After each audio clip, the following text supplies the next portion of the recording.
Nation la plus titrée du continent africain, l'Angola vise un 12e titre continental lors de cette édition 2025 de l'Afrobasket masculin. Lors du match d'ouverture de l'Afrobasket 2025 le 12 août à Luanda, l'Angola, pays hôte, a impressionné en s'imposant largement face à la Libye sur le score 85-53. Devant un public survolté, les Angolais ont dominé le match avec intensité et détermination.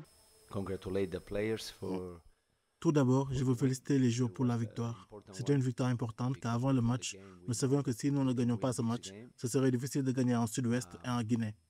Donc les joueurs ont compris et lutté fort. Mais évidemment, nous devons nous améliorer. Nous devons jouer bien mieux si nous voulons avoir une chance contre la Guinée. Childé Dundao et Kevin Kokila ont chacun inscrit 12 points, tandis que le Libyen Nassem Bradouch s'est démarqué avec 16 points, meilleur marqueur de la rencontre. Dès le début, un dunk spectaculaire de Gilson Bongo a donné le ton, illustrant la supériorité des Black Antelopes et annonçant une soirée difficile pour la Libye, dirigée par leur nouvel entraîneur Sam Vincent. Malgré la pression, les Libyens ont fait preuve de combativité. Il y a eu beaucoup d'excitation car c'était notre premier match en tant que pays hôte. C'était spécial pour tous les joueurs de jouer devant leur famille car certains d'entre nous jouent en Europe ou aux États-Unis.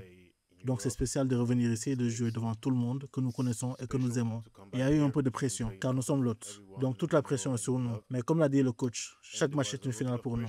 Donc nous avons approché ce match comme une finale et nous avons fait notre travail. Donc nous devons aller vers le prochain match.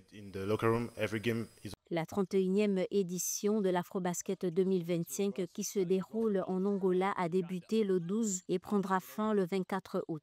La victoire décisive de l'Angola sur la Libye renforce la confiance d'une nation qui aspire à voir le titre Afrobasket revenir chez elle. Notons que les Angolais se sont toujours imposés en tant que pays hôte, remportant la compétition en 1989, 1999 et 2007. 2,13 m de hauteur, des bras interminables et un impact défensif redouté, Mohamed Bamba, plus connu sous le nom de Mo Bamba, est l'un des nouveaux visages de la sélection ivoirienne de basketball. Né à New York en 1998 de parents originaires de Côte d'Ivoire, le pivot NBA, actuellement sous contrat avec les Philadelphia 76ers, a choisi de porter les couleurs des éléphants de l'Afrobasket 2025 qui se tient en Angola du 12 au 24 août. C'est un grand moment pour moi et ma famille. C'est exceptionnel de jouer pour mon pays, la Côte d'Ivoire. Grâce à Dieu, je vais jouer pour la Côte d'Ivoire. C'est un rêve qui se réalise. Beaucoup pensent à la NBA, d'autres à l'université, mais représenter le pays, c'est tout aussi important. Réputé pour ses qualités défensives et son envergure de 2,35 mètres, Mo Bamba a suivi un parcours prestigieux, lycée Westtown en Pennsylvanie, Université du Texas, puis la NBA où il a été drafté en 6e position en 2018 par le Orlando Magic. S'il n'a pas pu disputer les qualifications olympiques de 2024 pour des raisons administratives, il a rejoint les éléphants en 2025 avec une motivation intacte. Je suis très enthousiaste. Je sais que c'est quelque chose que j'ai toujours voulu faire. Je n'ai pas pu venir ici quand j'étais enfant. Mais maintenant que je peux venir ici et voir tout cela, c'est incroyable pour moi d'être ici aujourd'hui et de pouvoir établir ma base ici, obtenir mon passeport et avoir mon maillot. C'était la première étape. Je pense que la deuxième étape consiste à travailler mon physique, à rejoindre l'équipe et à travailler avec elle. Présélectionné en mai 2025 parmi 31 joueurs, puis confirmé dans la liste finale de 14, Mo Bamba a participé au stage de préparation en Égypte, France et Espagne. À 27 ans, il apporte à la sélection ivoirienne non seulement son expérience NBA, mais aussi un état d'esprit ambitieux, conquérir un titre continental attendu depuis plus de 40 ans. Je vais m'impliquer dans le développement du basket ici. Très heureux d'être avec la fédération et mon pays. Merci à tous, merci pour votre accueil et merci de me permettre de représenter le pays. J'ai hâte de gagner avec les éléphants. Mo Bamba est prêt à faire rugir les éléphants sur les parquets d'Angola avec un seul objectif, inscrire la Côte d'Ivoire au sommet du basketball africain. Depuis près de 63 ans, l'Afrobasket, compétition phare de la Fédération internationale de basketball, s'impose comme la plus prestigieuse vitrine du basketball masculin en Afrique. Bien au-delà du simple enjeu sportif, le tournoi constitue une véritable plateforme de découverte de talent, de brassage culturel et de valorisation de la pratique du basketball sur le continent. Depuis sa première édition en 1962, l'Afrobasket a révélé des générations entières de basketteurs.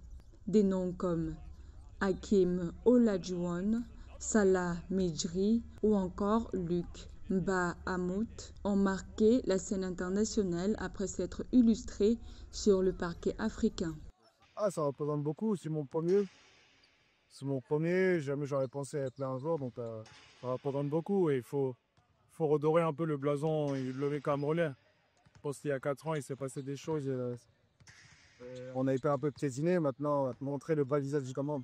L'une des particularités de l'Afrobasket est de mêler dans un même tournoi des joueurs évoluant dans les plus grands championnats mondiaux et d'autres issus de ligues locales. Ce mélange crée un terrain d'apprentissage unique où l'expérience des professionnels se transmet directement aux amateurs. Sur le plan technique, le niveau de jeu s'élève et inspire les jeunes à repousser leurs limites. D'ailleurs, le joueur sénégalais Cheikh San a pu se faire connaître par ses performances dans les tournois Afrobasket, ce qui lui a ouvert les portes du club professionnel en Europe.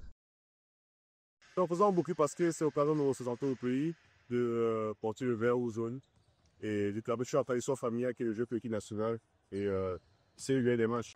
D'après des experts, au-delà du tournoi, l'Afrobasket transmet un héritage concret, infrastructures rénovées, formation d'entraîneurs, programmes de détection et soutien aux écoles de basketball participent au développement durable de la discipline. Le tournoi sert ainsi de catalyseur pour structurer le basketball africain en renforçant les fédérations nationales et en incitant les gouvernements à investir davantage dans le sport.